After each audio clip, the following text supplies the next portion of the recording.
One question I get asked a lot is, why should I pay to put an ad on the radio when social media is free? That is a great question, and the thing to remember is that the number one rule in advertising is it should pay for itself. The short answer depends on what kind of business you have and your message out to your customers. The detailed answer coming up on this edition of The Works of Art. Welcome to a new segment called The Works of Art.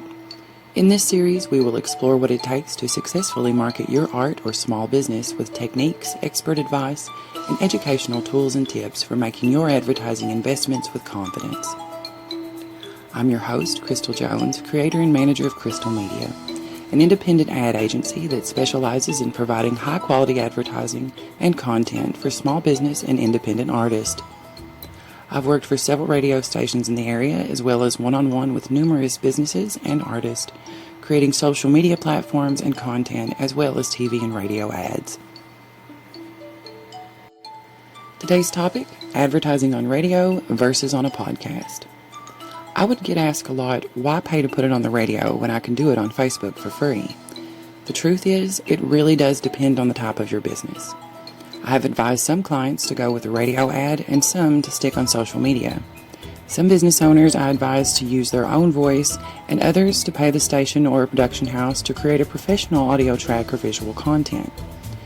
As an ad agent, I work with various types of media and see how each one can have its own pros and cons when it comes to advertising on television, radio, and social media. What I'm going to share with you in this podcast today are the things that I've learned about advertising on the radio versus advertising on a podcast. There are, in my experience, 4 important ideas to consider before you choose where to invest in an advertising. And those 4 categories are broke down as follows. First, we're going to take a look at reach, the number of people who will see the ad. Second, effort, the time and energy you will put into the creation and distribution of your ad. Investment, why and how much you should spend on an advertisement. And of course, your return, what results you can or should expect from an ad. First, we will talk about reach. The fundamental idea behind an advertisement is that people are engaged by it. It makes them want your service or your product, or at the very least, it tells someone who will eventually purchase your goods or services where you are and why they should do business with you. I'm a word nerd, and I love new vocabulary. I do keep a notebook where I actually have a long-running list of definitions related to advertising, and it's really, really helpful. 2 words you need to know when advertising are reach and impression. You will usually see or hear about reach and impression when you're considering lots of things about your ad, from where to play it to how much it costs. So it's important to know what they mean.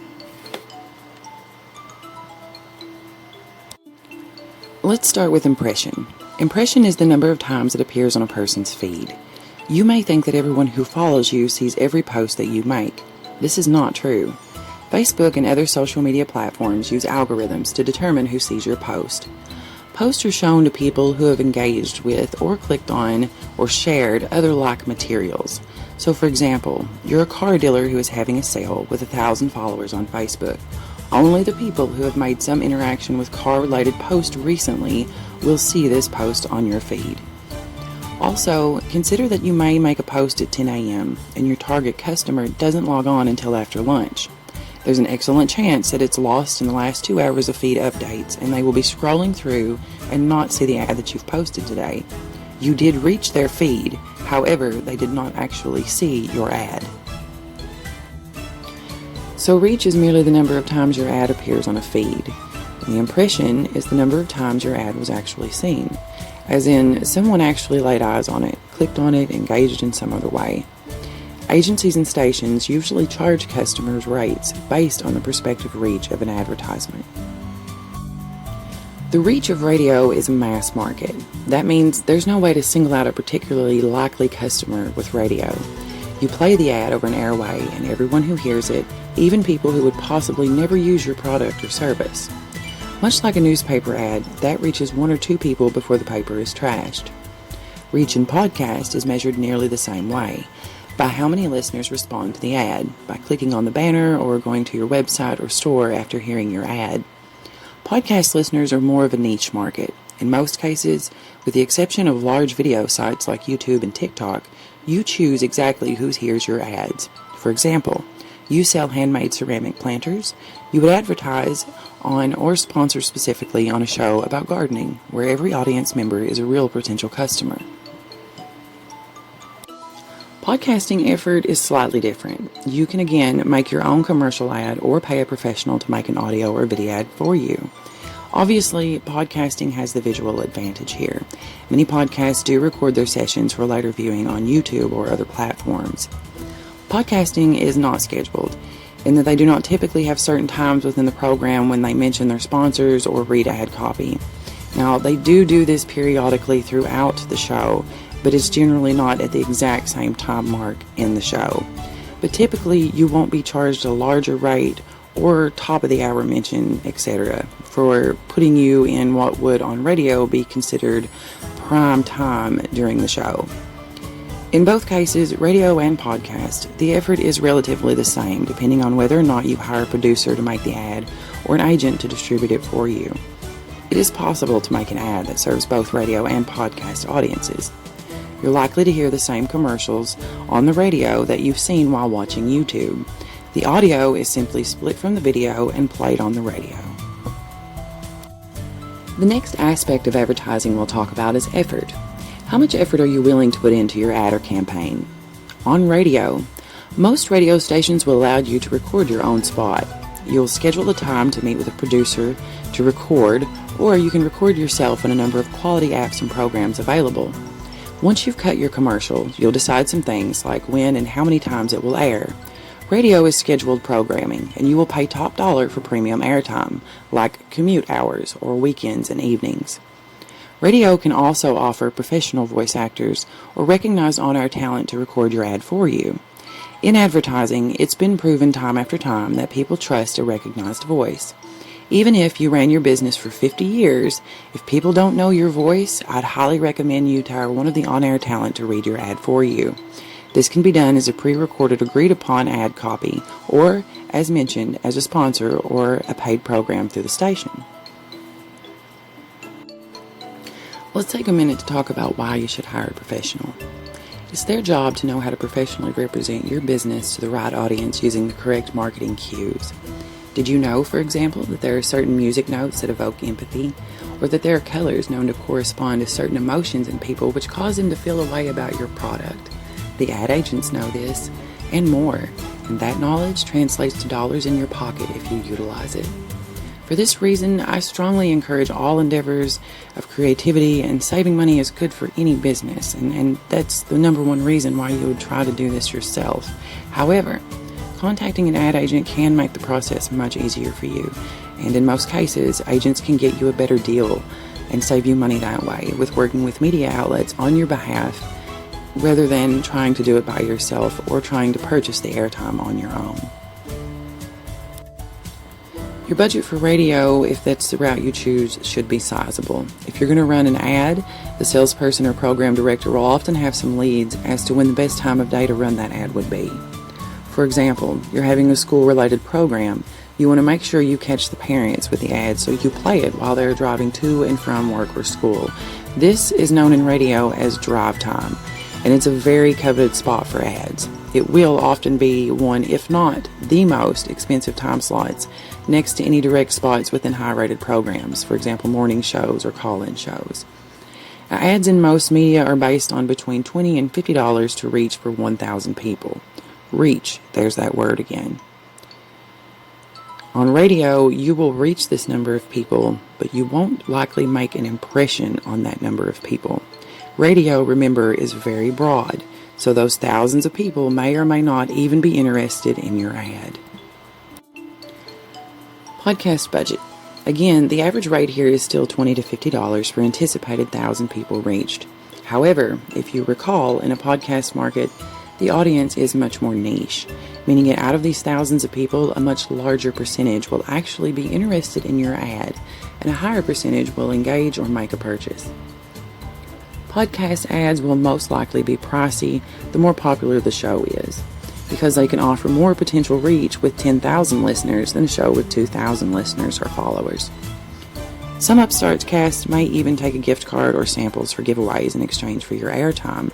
Radio stations and podcasts are always looking for giveaway items in the form of products or tickets or classes or free admission. If you're low on cash for ads, this could be an excellent loophole for you to get advertising for free on a small scale. Finally, if you invest, you're obviously curious what your return could be. In radio, it's estimated that for every dollar you spend on advertising, you'll see a $6 return within 28 days of the ad. How on earth do they know that? Well, the people at Nielsen, the ones who send you $1 in the mail and ask you to tell them what station you're listening to, they keep track. Who's tuned in, to what station, when and where, and what they're doing while they listen. The station also gathers data based on a neat sales experiment. You've probably heard it on the end of a commercial. Mention this ad and save an extra 10%, or tell them Lion Larry sent you. This is actually a test of how many people respond to the ads, and a good one. That's how we know that when someone is interested in your product or service and hears your ad on the radio, sometime within the next week, they're likely to choose you over the business who did not run an ad.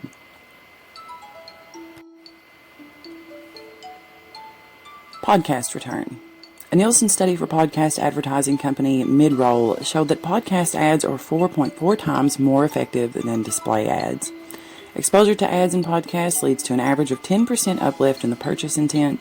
61% of podcast listeners say they were likely to buy, compared with 56% of the listeners who did not hear an ad at all.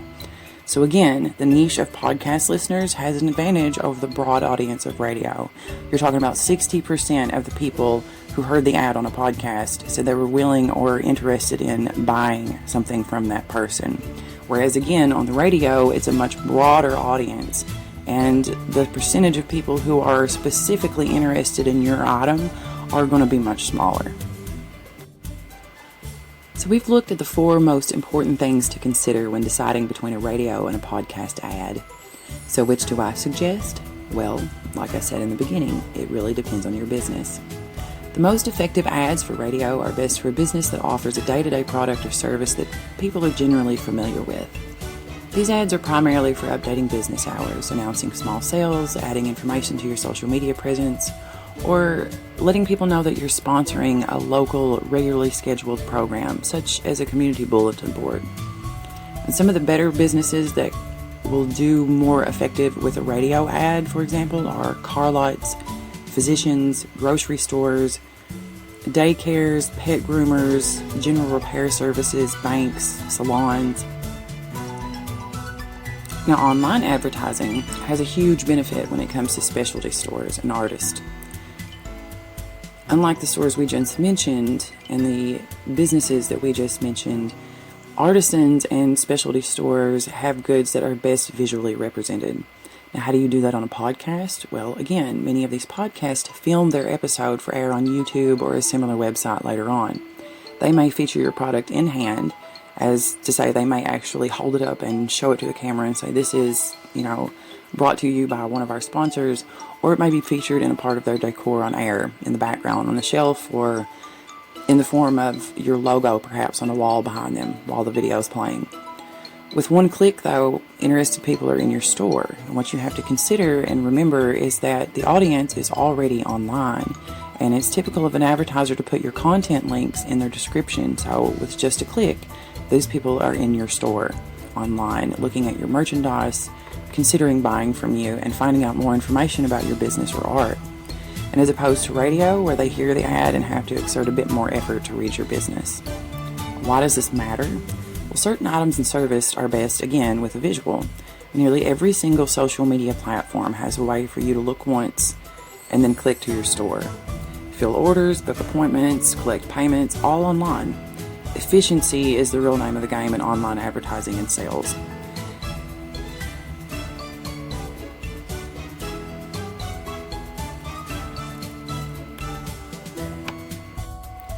The best bet for advertising on a podcast are businesses like household and clothing, jewelry, antiques, cosmetics, landscaping, construction, any type of unique art or craft that the product may be slightly different each time. You know what I mean? Like you can go to a car lot For example, they have cars, they have automobiles.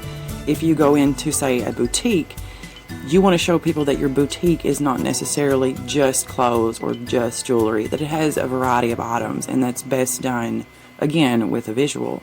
So really, any product or service, again, that are more individualized or targeted toward a niche audience of consumers are better for a podcast and advertising. So you've decided to make an ad, and you think it's worth your time, and your business is worth the investment. Now what? Well, that's where I can help. You can contact Crystal Media for a free consultation and quotes on professionally produced ad packages, and no, it's not expensive. The mission behind Crystal Media is to provide high-end advertising on an affordable small business budget. And remember, it should always pay for itself. So contact Crystal Media to see the future of your business.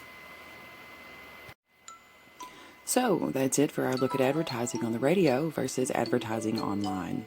I hope you've learned something that will help you make an informed decision when investing in advertising for your business or art. If you have any questions about today's topic, please contact me at Crystal Media. Links will be in the description. Thanks for joining me, and may your business grow and prosper until next time. I'm your ad agent, Crystal Jones, and this has been The Works of Art.